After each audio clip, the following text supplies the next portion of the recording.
Chapter 8. I couldn't sleep all night. A foghorn was groaning incessantly on the sound, and I tossed half sick between grotesque reality and savage, frightening dreams. Toward, towards dawn, I heard a taxi go up Gatsby's Drive, and immediately I jumped out of bed and began to dress. I felt that I had something to tell him, something to warn him about, and morning would be too late. Crossing his lawn, I saw that his front door was still open and he was leaning against a table in the hall, heavy with dejection or sleep. "Nothing happened," he said wanly. I waited, and about 4 o'clock she came to the window and stood there for a minute and then turned out the light. His house had never seemed so enormous to me as it did that night, when we hunted through the great rooms for cigarettes. We pushed aside curtains that were like pavilions, and felt over innumerable feet of dark wall for electric light switches. Once I tumbled with a sort of splash upon the keys of a ghostly piano. There was an inexplicable amount of dust everywhere, and the rooms were musty as though they hadn't been aired for many days.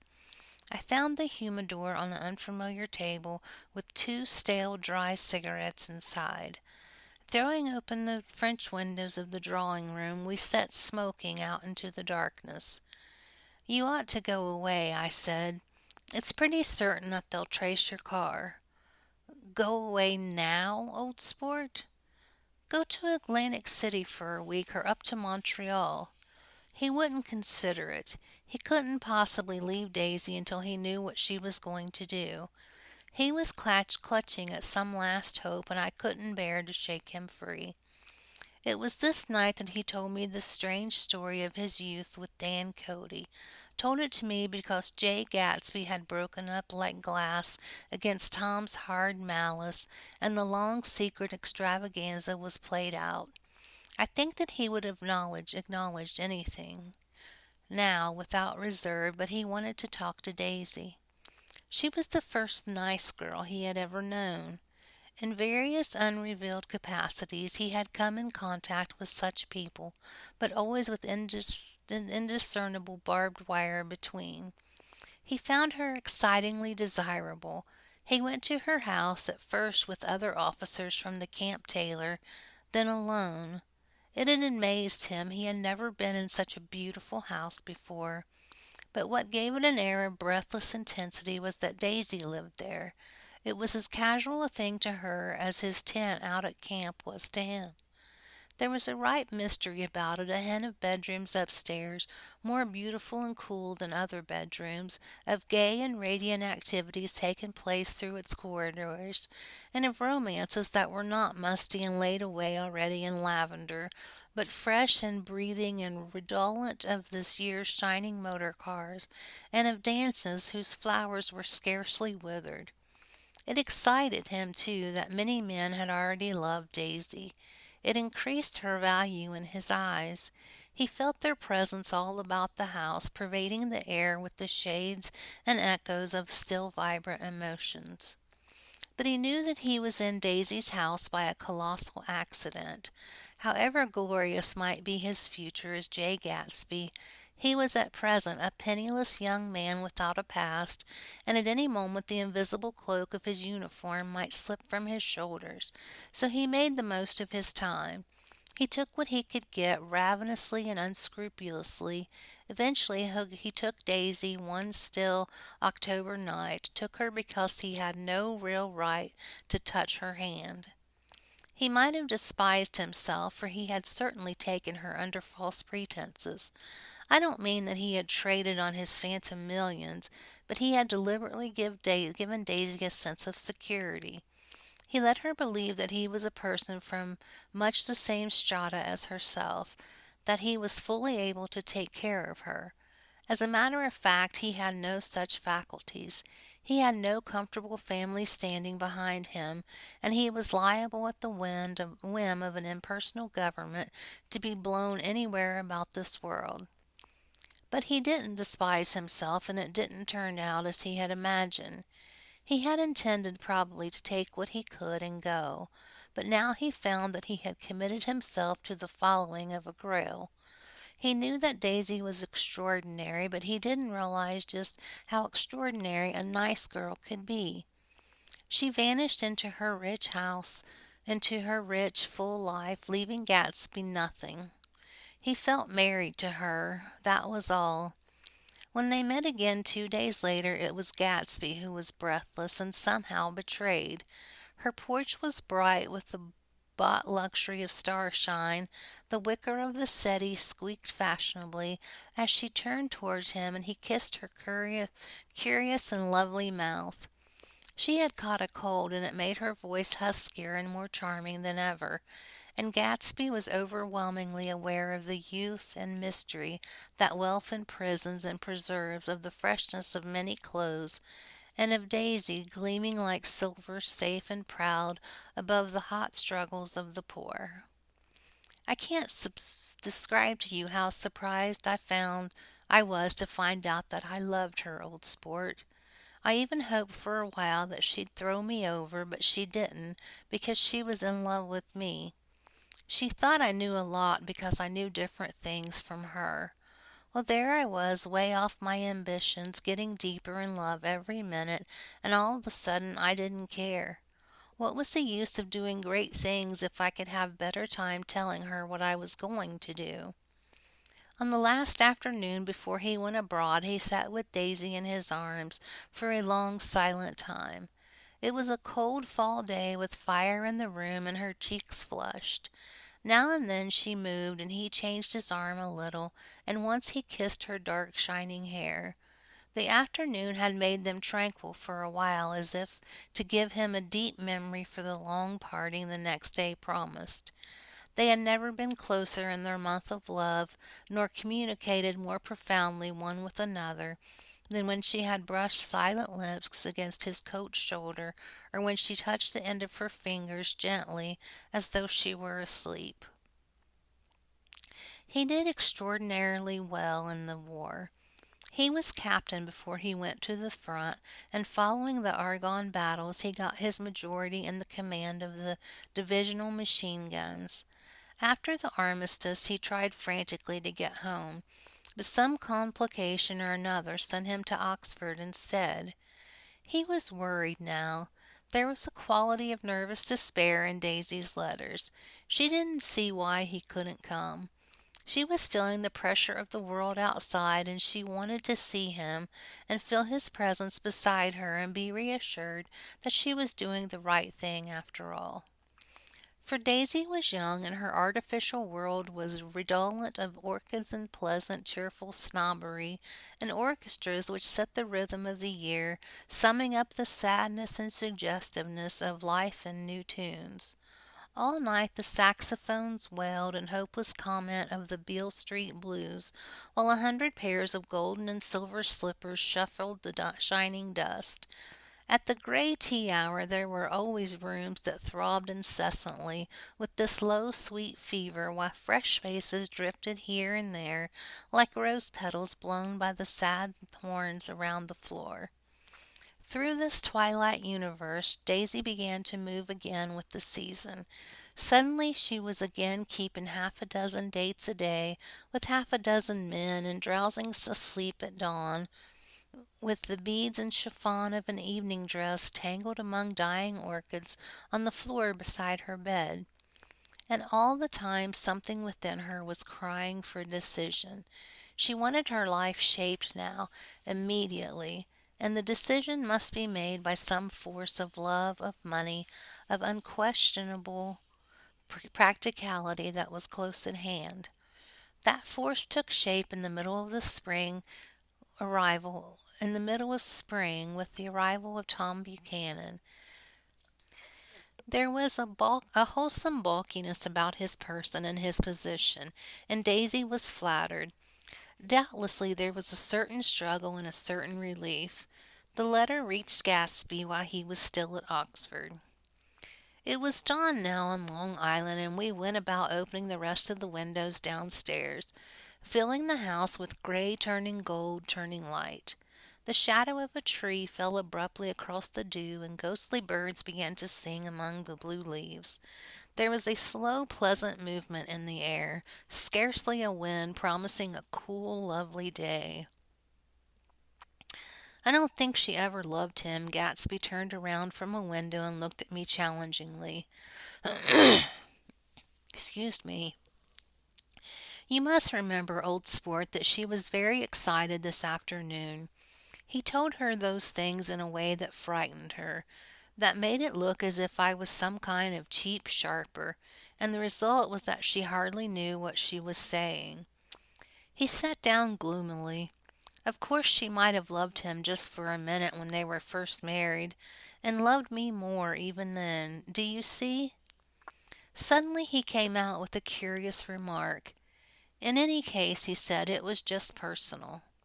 What could you make of that except to suspect some intensity in his conception of the affair that couldn't be measured? He came back from France when Tom and Daisy were still on their wedding trip, and made a miserable but irresistible journey to Louisville on the last of his army pay.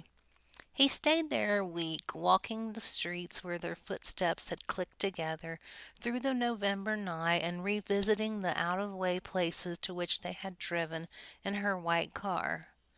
Just as Daisy's house had always seemed to him more mysterious and gay than other houses, so his idea of the city itself, even though she was gone from it, was pervaded with a melancholy beauty. He left feeling that if he had searched harder he might have found her, and he was leaving her behind. The day coach, he was penniless now, was hot. He went out to the open vestibule and sat down in the folding chair, and the station slid away and the backs of unfamiliar buildings moved by. Then out into the spring fields where a yellow trolley raced them for a minute with people in it who might once have been seen the pale magic of her face along the casual street. The track curved, and now it was going away from the sun, which as it sank lower seemed to spread itself in benediction over the vanishing city where she had drawn her breath. He stretched out his hand desperately as if to snatch only a wisp of air, to save a fragment of the spot that she had made lovely for him. But it was all going by too fast now for his blurred eyes, and he knew that he had lost that part of it, the freshest and the best, forever. It was 9 o'clock when we finished breakfast and went out on the porch. The night had made a sharp difference in the weather, and there was an autumn flavor in the air. The gardener, the last one of Gatsby's former servants, came to the foot of the steps. "I'm going to drain the pool today, Mr. Gatsby. Leaves'll start falling pretty soon, and there's always trouble with the pipes." "Don't do it today," Gatsby answered. He turned to me apologetically. "You know, old sport, I've never used that pool all summer." I looked at my watch and stood up. 12 minutes to my train. I don't want to go to the city. It wasn't worth a decent stroke of work, but it was more than that. I didn't want to leave Gatsby. I missed that train, then another, before I could get myself away. "I'll call you up," I said finally. "Do, old sport. I'll call you about noon." We walked slowly down the steps. "I suppose Daisy'll call too." He looked at me anxiously as if he hoped I'd corroborate this. "I suppose so. Well, good-bye." We shook hands and I started away. Just before I reached the hedge, I remembered something and turned around. "They're a rotten crowd," I shouted across the lawn. "You're worth the whole damn bunch put together." I've always been glad I said that. It was the only compliment I ever gave him, because I disapproved of him from beginning to end. First he nodded politely, and then his face broke into that radiant and understanding smile, as if we'd been in ecstatic cohorts in the fact all the time. His gorgeous pink rag of a suit made a bright spot of color against the white steps, and I thought of the night when I first came to his ancestral home 3 months before. The lawn and drive had been crowded with the faces of those who guessed at his corruption, and he had stood on those steps concealing his incorruptible dream as he waved them good-bye. I thanked him for his hospitality. We were always thanking him for that, I and the others. Goodbye. I enjoyed breakfast, Gatsby. Up in the city, I tried for a while to list the quotations on an interminable amount of stock that I fell asleep in my swivel chair. Just before noon, the phone woke me and I started with a sweat breaking out on my forehead. It was Jordan Baker. She often called me up at this hour because the uncertainty of her own movements between hotels and clubs and private houses made her hard to find in any other way. Usually her voice came out over the wire as something fresh and cool, as if a divot from green golf links had come sailing in at the office window, but this morning it seemed harsh and dry. "I've left Daisy's house," she said. "I'm at Hempstead, and I'm probably going to Southampton this afternoon." Probably it had been tactful to leave Daisy's house, but the act annoyed me, and her next remark made me rigid. "You weren't so nice to me last night." How could it have mattered then? Silence for a moment, then, "However, I want to see you." "I want to see you too. Suppose I don't go to Southampton and come into town this afternoon?" "No, I don't think this afternoon." "Very well. It's impossible this afternoon. Various—" We talked like that for a while, and then abruptly we weren't talking any longer. I don't know which of us hung up with a sharp click, but I know I didn't care. I couldn't have talked to her across a tea table that day if I had never talked to her again in this world. I called Gatsby's house a few minutes later, but the line was busy. I tried 4 times. Finally, an exasperated central told me the wire was being kept open for long distance from Detroit. Taking out my timetable, I drew a small circle around the 3:50 train, and I leaned back in my chair and tried to think. It was just noon. When I passed the ash heaps on the train that morning, I had crossed deliberately to the other side of the car. I supposed there'd be a curious crowd around there all day with little boys searching for dark spots in the dust, and some garrulous men telling over and over what had happened, until it became less and less real even to him, and he could tell it no longer, and Myrtle Wilson's tragic achievement was forgotten. Now I want to go back a little and tell what happened at the garage after we left there the night before. They had difficulty in locating the sister Catherine.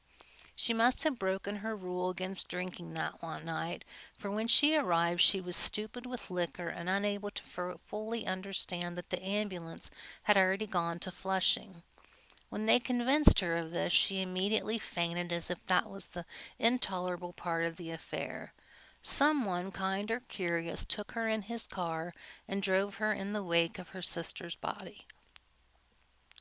Until long after midnight a changing crowd lapped up against the front of the garage, while George Wilson rocked himself back and forth on the couch inside.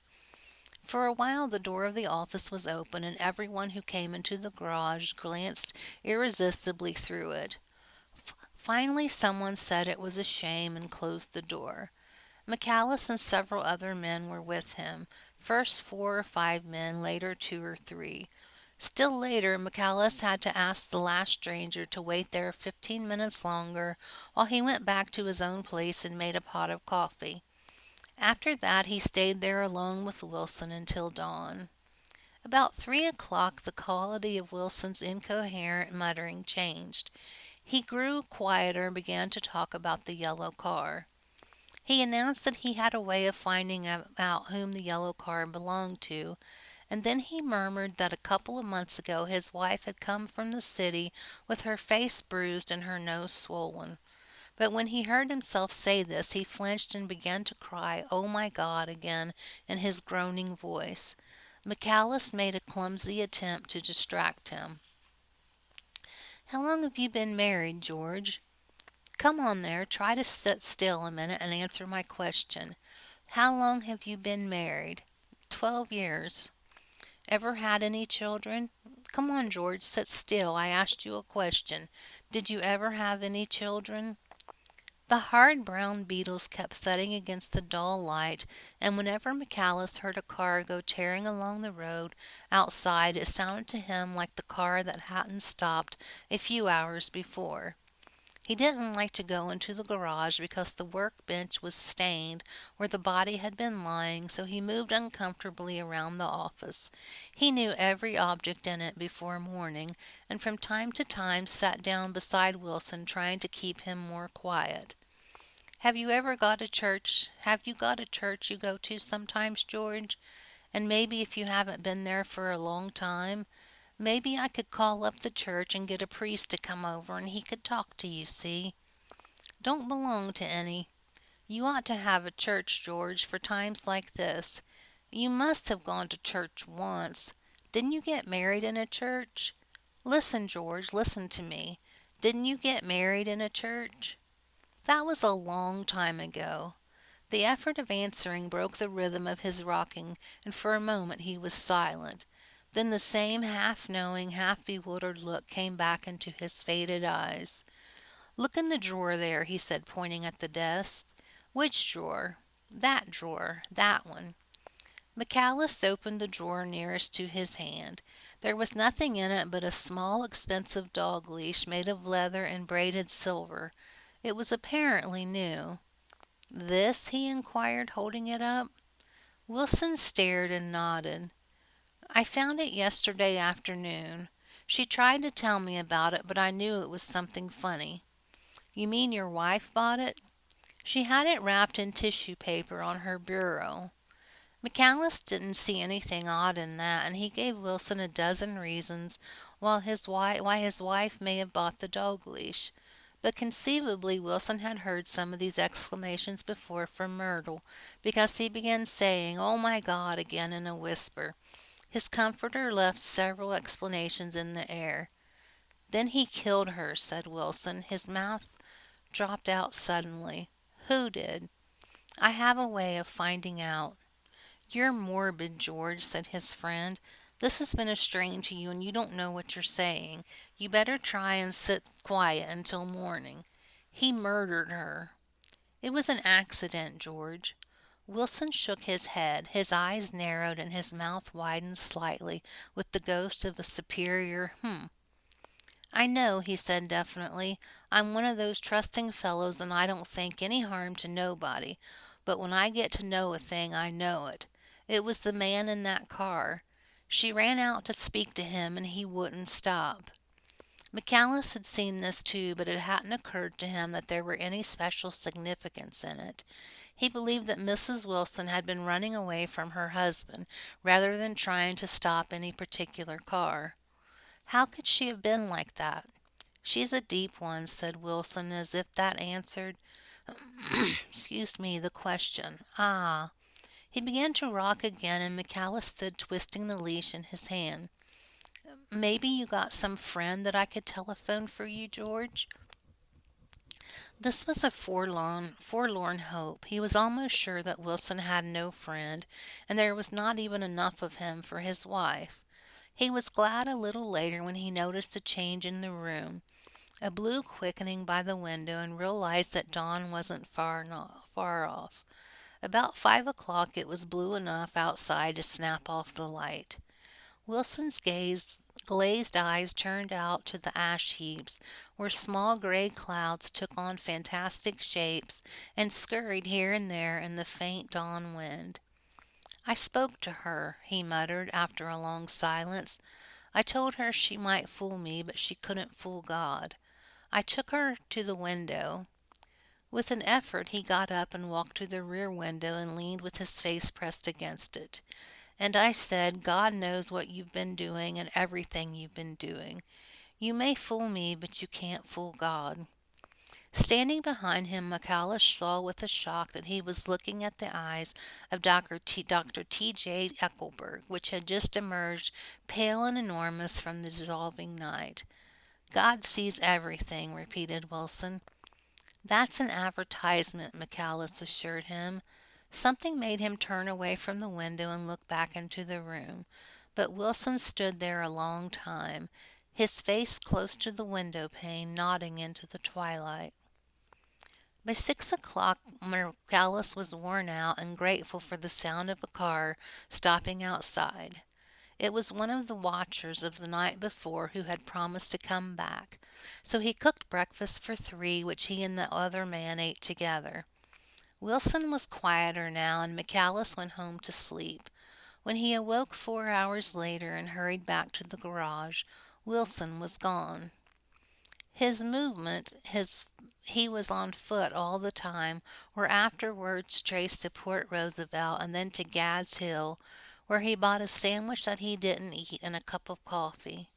He must have been tired and walking slowly, for he didn't reach Gad's Hill until noon. Thus far there was no difficulty in accounting for his time. There were boys who had seen a man acting sort of crazy, and motorists at whom he stared oddly from the side of the road. Then for 3 hours he disappeared from view. The police, on the strength of what he said to McAllis that he had a way of finding out, supposed that he spent that time going from garage to garage thereabout inquiring for a yellow car. On the other hand, no garage man who had seen him ever came forward, and perhaps he had an easier, surer way of finding out what he wanted to know. By 2:30 he was in West Egg, where he asked someone the way to Gatsby's house. So by that time he knew Gatsby's name. At 2 o'clock Gatsby put on his bathing suit and left word with the butler that if anyone phoned, word was to be brought to him at the pool. He stopped at the garage for a pneumatic mattress that had amused his guests during the summer, and the chauffeur helped him to pump it up. Then he gave instructions that the open car wasn't to be taken out under any circumstances, and this was strange because the right front fender needed repair. Gatsby shouldered the mattress and started for the pool. Once he stopped and shifted it a little, and the chauffeur asked him if he needed help, but he shook his head and in a moment disappeared among the yellowing trees. No telephone message arrived, but the butler went without his sleep and waited for it until 4 o'clock, until long after there was anyone to give it to if it came. I have an idea that Gatsby himself didn't believe it would come, and perhaps he no longer cared. If that was true, he must have felt that he had lost the old worn world paid a If that was true, he must have felt that he had lost the old warm world, paid a high price for living too long with a single dream. He must have looked up at the unfamiliar sky through frightening leaves and shivered as he found what a grotesque thing a rose is, and how raw the sunlight was upon the scarcely created grass.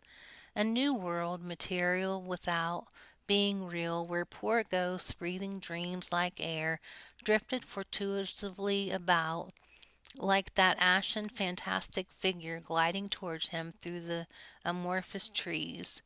The chauffeur, he was one of Wushheim's prodigies, heard the shots. Afterwards he could only say that he hadn't thought anything about them. I drove from the station directly to Gatsby's house, and my rushing anxiously up the front steps was the first thing that alarmed anyone.